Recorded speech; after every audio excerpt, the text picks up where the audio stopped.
मंत्र शब्द नाहीत, ते आहेत ऊर्जा, कंपन आणि सृष्टीचे कोड. प्राचीन ऋषींनी ध्वनीला डिवाइन इंटेलिजन्स दिली. प्रत्येक अक्षर एक फ्रिक्वेन्सी, प्रत्येक बीज मंत्र एक अनलॉकिंग की आणि प्रत्येक उच्चार आपल्या चेतनेच्या दारावर एक नादस्पर्श. आजच्या प्रवासात आपण समजून घेणार आहोत मंत्रांची वास्तविक ऑकल्ट सायन्स, त्यांचे एनर्जी कोड्स आणि ते कसे बदलतात आपल्या ऑरा, चक्रास आणि biofield vibrations. Welcome to episode 17, mantra, the energy codes of consciousness. चला नादाच्या ऊर्जा प्रवाहात प्रवेश करूया. नमस्कार आणि स्वागत आहे. आज आपण एका अशा विषयावर बोलणार आहोत ज्याबद्दल प्रत्येकाच्या मनात एकतर प्रचंड श्रद्धा आहे किंवा मग प्रचंड गोंधळ. तो विषय आहे मंत्र. पण थांबा, ही चर्चा कुठल्याही धार्मिक अंगाने नाहीये. आजचा आपला उद्देश वेगळा आहे. मंत्रांमध्ये खरंच काही शक्ती आहे की तो फक्त एक मानसिक आधार आहे? हेच समजून घेण्यासाठी आज आपण मंत्रांकडे एनर्जी कोड्स म्हणून पाहणार आहोत. ही माहिती परंपरागत मंत्रशास्त्र, आधुनिक मानसशास्त्र आणि प्रत्यक्ष ऊर्जा निरीक्षणावर आधारलेली आहे. आपला हेतू भीती निर्माण करणं नाहीये, तर यामागे असलेल्या ऊर्जा विज्ञानाला समजून घेणं. अगदी बरोबर. आणि हा विषय श्रद्धेच्या पलीकडे नेऊन बघितला ना की एक शुद्ध विज्ञान समोर येतं. या स्रोतानुसार मंत्र म्हणजे केवळ काहीतरी पुटपुटायचे शब्द नाहीत. ते आहेत विशिष्ट कंपन, विशिष्ट स्वर आणि एक विशिष्ट मानसिक ऊर्जास्थिती यांचे एक पॉवरफुल मिश्रण.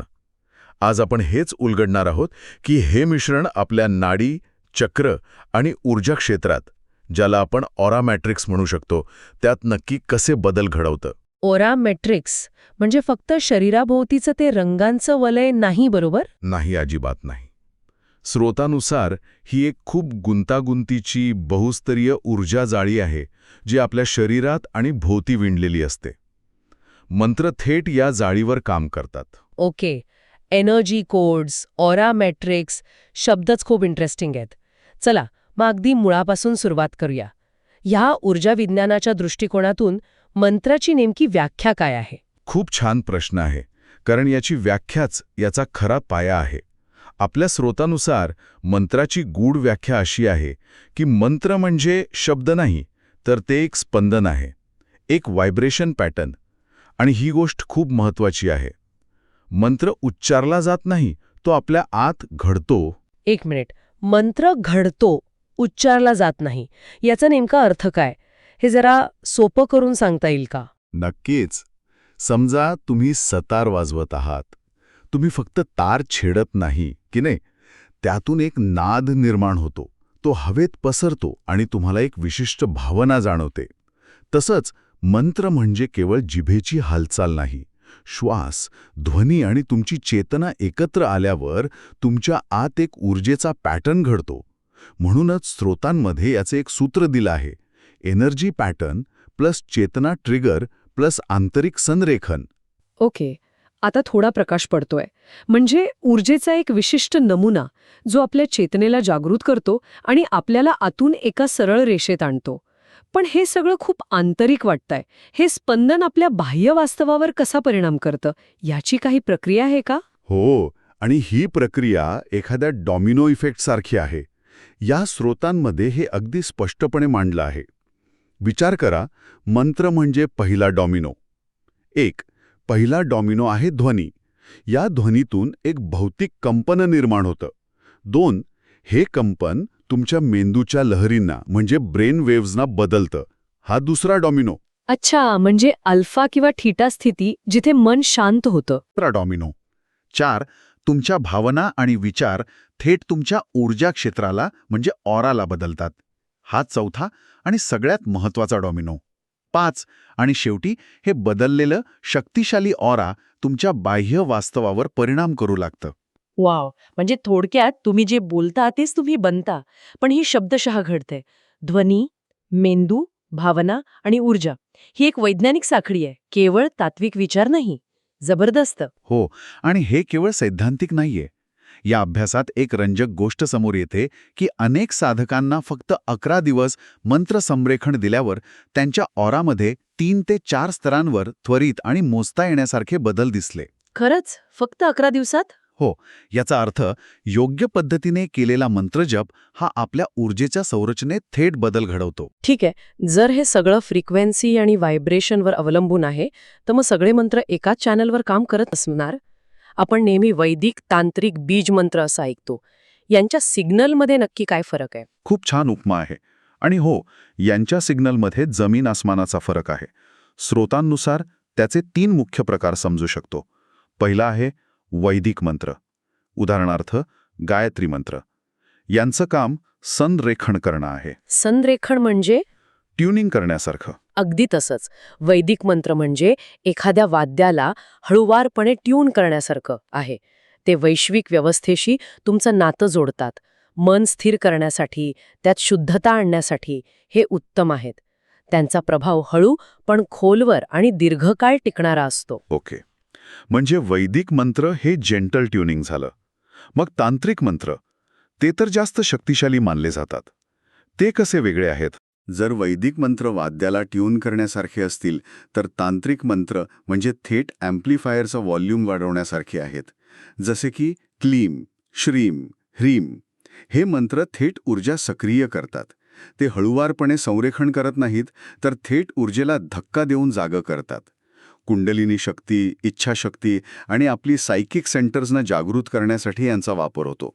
पण यात एक मोठी अट आहे. अचूक उच्चार, इंटोनेशन.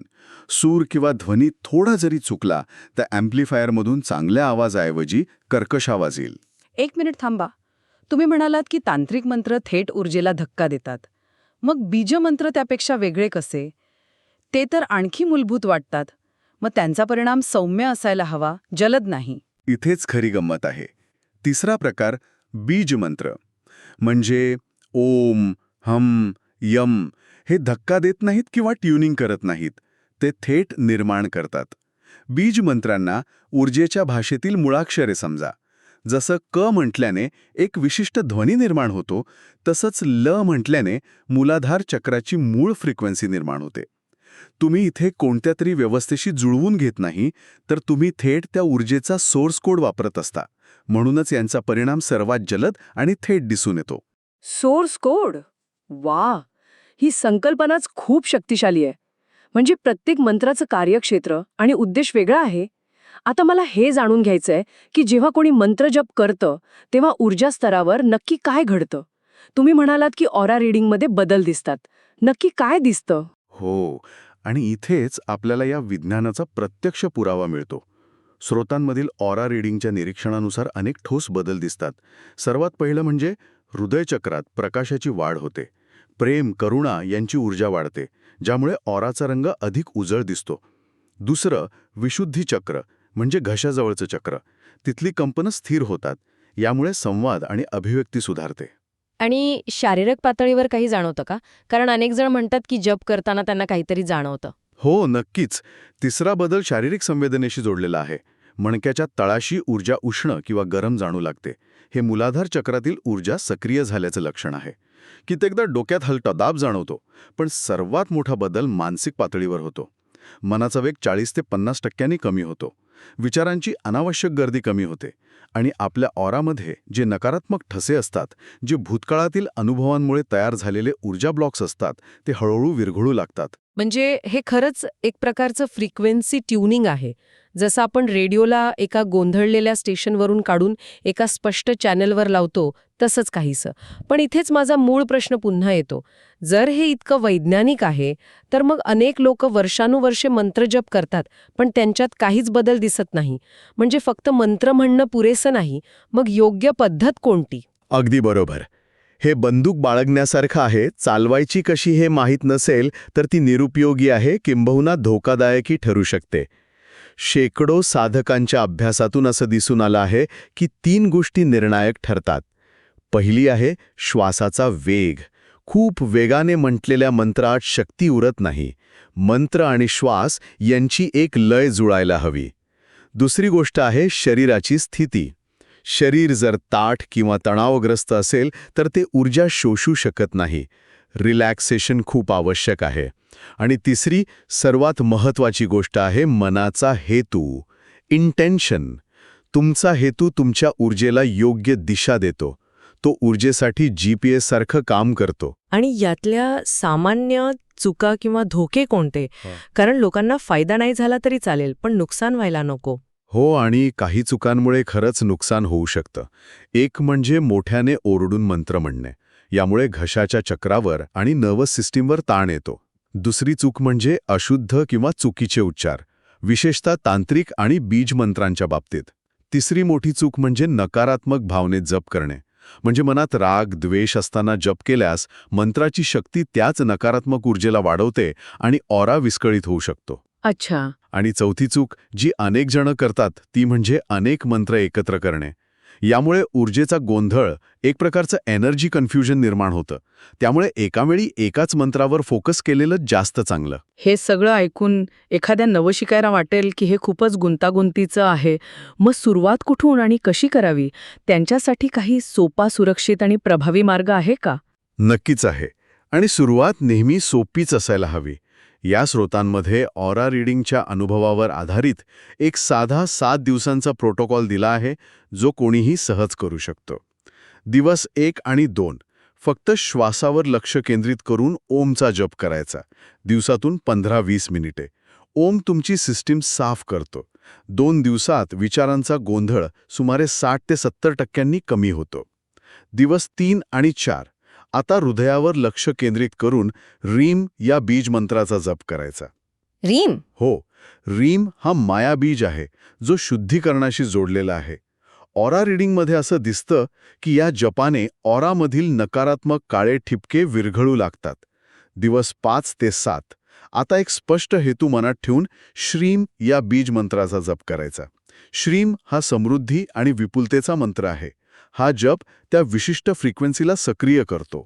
हा प्रोटोकॉल दिसायला सोपा आहे, पण 7 दिवसात ऑरामध्ये 10 ते 15% वाढ होणं हे खूप मोठं विधान आहे. हाच क्रम का काम करतो? खूप चांगला प्रश्न आहे. याचा क्रम महत्वाचा आहे. आधी ओमने तुम्ही तुमच्या मनाचं घर साफ करता. मग ह्रीमने भावनिक कचरा बाहेर काढता. आणि मग स्वच्छ घरात तुम्ही श्रींच्या रूपाने समृद्धीला आमंत्रित करता. जर तुम्ही थेट श्रीम म्हणायला सुरुवात केली तर गोंधळलेल्या मनात ती ऊर्जा रुजणार नाही. या 7 दिवसांच्या साधनेनंतर साधकाच्या ऑरिक रिंगचा परीघ म्हणजे त्याच्या ऊर्जा क्षेत्राची त्रिज्या 10 ते 15% वाढल्याचे अनेक प्रयोगांमध्ये दिसून आले आहे.